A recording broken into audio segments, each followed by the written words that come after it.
Oke, adik-adik, sekarang kita masuk kepada aspek SDM ya. Kita lanjut ke part 2 dari video ini aspek SDM. Nah, apa yang akan kita lihat, apa yang akan kita kaji dari sumber daya manusia ini untuk studi kelayakan bisnis. Pertama-tama, mari kita lihat dulu sumber daya manusia di dalam SKB ini seperti apa. Gitu. Nah,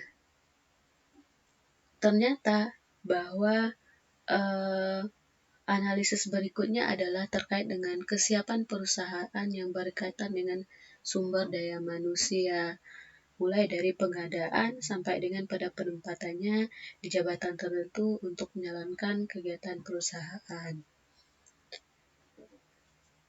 Manajemen sumber daya manusia merupakan suatu konsep yang bertalian dengan kebijaksanaan, prosedur, dan praktek bagaimana mengelola dan mengatur orang dalam perusahaan untuk mencapai tujuan yang telah ditetapkan. Gitu. Kemudian, apa-apa saja analisis manajemen sumber daya di dalam studi kelayakan bisnis meliputi 8 hal. Yang pertama ada analisis jabatan, yang kedua ada perencanaan SDM, yang ketiga ada pengadaan tenaga kerja, yang keempat ada kompensasi, yang kelima ada pengembangan, yang keenam ada integrasi, yang ketujuh ada pemeliharaan, dan yang kedelapan adalah pemutusan hubungan kerja. Gitu. Nanti kita akan bahas satu-satu masing-masingnya ke-8 analisis ini secara lebih dalam. Kita mungkin masuk ke yang pertama ya, ke analisis jabatan. Nah, analisis jabatan, apa itu analisis jabatan? Analisis jabatan itu adalah suatu proses dalam mempelajari dan mengumpulkan berbagai informasi yang berhubungan dengan suatu jabatan gitu.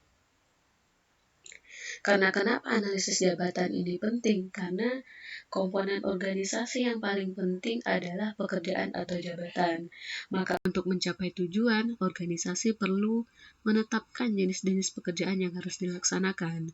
Pihak manajemen, khususnya manajemen sumber daya manusia, mutlak perlu mempunyai keterangan-keterangan yang lengkap dan tepat mengenai semua jabatan untuk dapat melaksanakan tiap fungsi operatif dengan baik. Sehingga kemudian keterangan-keterangan jabatan tersebut diperoleh dari analisis jabatan ini. Maka analisis jabatan itu dapat diartikan sebagai sebuah proses yang sistematis untuk mengumpulkan, menganalisis, mensintesiskan data jabatan. Nah, dari analisis jabatan akan diperoleh uraian jabatan dan juga spesifikasi jabatan. Uraian jabatan memuat keterangan yang lengkap, singkat, jelas, dan konsisten mengenai suatu jabatan.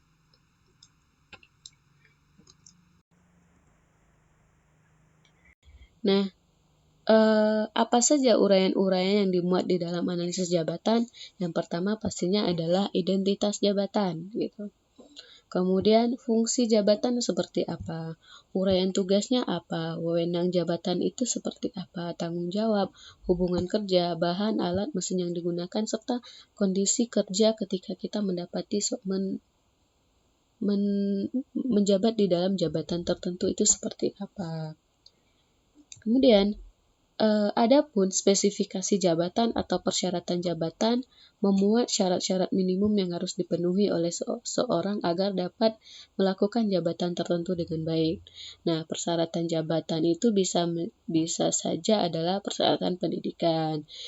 Misal, untuk mengisi jabatan sebagai manajer, maka syarat pendidikan minimal adalah mahasiswa tamat S1 dengan jurusan manajemen gitu. Nah, seperti itu adalah persyaratan pendidikan. Kemudian persyaratan pelatihan, misal untuk menjadi seorang accounting harus memiliki sertifikat CIPA gitu atau segala macamnya. Kemudian untuk persyaratan pengalaman, misal untuk mendapati posisi sebagai seorang direktur maka harus memiliki pengalaman bekerja 5 tahun. Nah, seperti itu ya. Atau persyaratan psikologi juga ada bentuk-bentuk psikologi khusus untuk menempati suatu jabatan tertentu atau persyaratan khusus lainnya.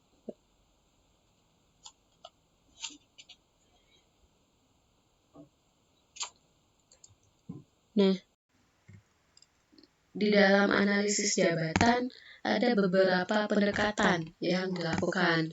Yang pertama ada pendekatan mekanistik. Nah, apa itu pendekatan mekanistik? Pendekatan mekanistik ini didasarkan pada ilmu teknik mesin dan juga menitik beratkan pada tugas gitu. Jadi, pekerjaan dirancang sedemikian rupa sehingga dapat dilaksanakan seefisien mungkin. Pekerjaan dibagi menjadi tugas-tugas kecil, sederhana, distandarkan, dan dilakukan secara berulang-ulang oleh seseorang. Pekerjaan fisik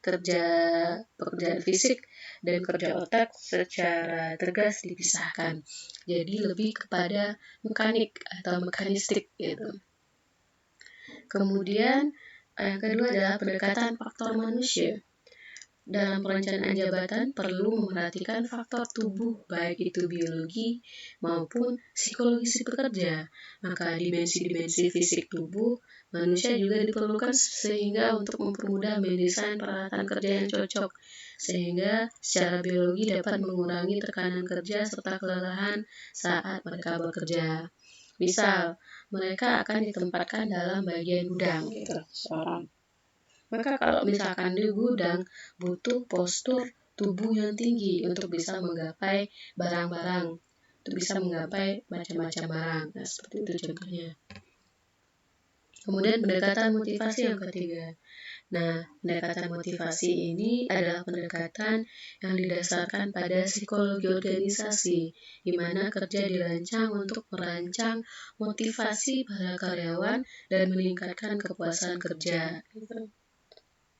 Hal ini bisa dilakukan dengan adanya pengayaan kerja atau job enrichment atau perluasan kerja, job enlargement, dan juga rotasi kerja atau job rotations.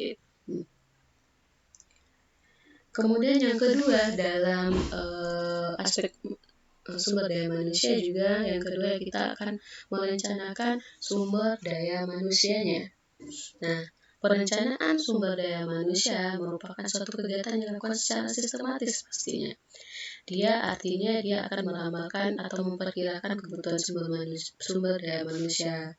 Perkiraan berbagai kebutuhan tenaga kerja yang diperlukan perusahaan didasarkan pada berbagai pertimbangan antara rencana produksi atau jasa yang dihasilkan sesuai dengan jenis atau bidang investasi yang akan dijalankan. Nah, bagaimana menentukan sumber daya manusia? Maka dilakukan yang namanya pertama-tama estimasi terhadap jumlah barang atau jasa yang akan dihasilkan. Jadi kita estimasi dulu nih, kira-kira kita akan memproduksi jumlah barang atau jumlah jasa itu seberapa banyak. Kemudian selanjutnya perkiraan ini kita ubah ke dalam jumlah orang yang dibutuhkan gitu, untuk melakukan aktivitas tersebut. Misal untuk tingkat manajerial. Dalam tingkat manajerial ini biasanya jumlah pegawai didasarkan pada jumlah jabatan yang tersedia dalam struktur organisasi perusahaan. Misal jika jabatan manajerial mulai dari pengawasnya sampai ke direksinya adalah sebanyak 12 jabatan, maka pejabat yang dibutuhkan juga sebanyak 12 orang. Kemudian adapun untuk jabatan operasional non-manajerial atau pelaksana biasanya didasarkan pada beban kerjanya gitu. Artinya beban kerja adalah perbandingan antara beban kerja aktual dan juga waktu kerja efektif. Nah, beban kerja ini bisa kita hitung menggunakan rumus biasanya. Misalnya beban kerja aktual dibagi dengan waktu kerja efektif, kemudian kita kali dengan 100%. Nah, secara matematis akan tergambar bagaimana perencanaan sumber daya manusia ini di dalam sebuah bisnis yang akan kita lakukan atau laksanakan. Kemudian yang ketiga kita akan lihat yang namanya pengadaan tenaga kerja. Pengadaan tenaga kerja terjadi ketika struktur organisasi sudah terbentuk. Jadi di sini sudah jelas uraian jabatan dan persyaratan jabatan tersedia, serta jumlah sumber daya manusia telah direncanakan. Kemudian langkah-langkah selanjutnya adalah mencari tenaga kerja untuk mengisi jabatan yang tersedia sesuai dengan rencana atau kebutuhan perusahaan. Pengadaan tenaga kerja atau disebut dengan procurement gitu, yaitu merupakan pengadaan untuk memperoleh jumlah atau jenis tenaga kerja yang tepat untuk memenuhi kebutuhan yang harus ditentukan. Jadi persiapan procurement ini ada persiapan kerja, seleksi, dan juga kemudian penempatan. Kemudian ada lagi yang namanya recruitment atau penarikan. Nah, penarikan ini artinya kita mencari calon karyawan yang memenuhi persyaratan tertentu dari perusahaan yang dipilih, yang dapat dipilih orang-orang yang paling tepat untuk mengisi lowongan. Jadi kita open recruitment gitu ya biasanya. Kemudian ada kita seleksi. Nah, seleksi ini pastinya adalah proses dalam memilih atau mendapatkan tenaga kerja yang memenuhi persyaratan sesuai dengan job desk dan job spesifikasi yang telah ditentukan oleh organisasi. Kemudian yang terakhir adalah penempatan atau placement sesuai dengan pencocokan keahlian seseorang dengan jabatan yang akan dijabatnya berdasarkan kebutuhan jabatan. Jadi ada 4 tahap juga nih dalam pengadaan tenaga kerja. Ada pengadaan tenaga kerja atau procurement, kemudian ada penarikan atau rekrutmen, kemudian ada seleksi, kemudian ada penempatan gitu.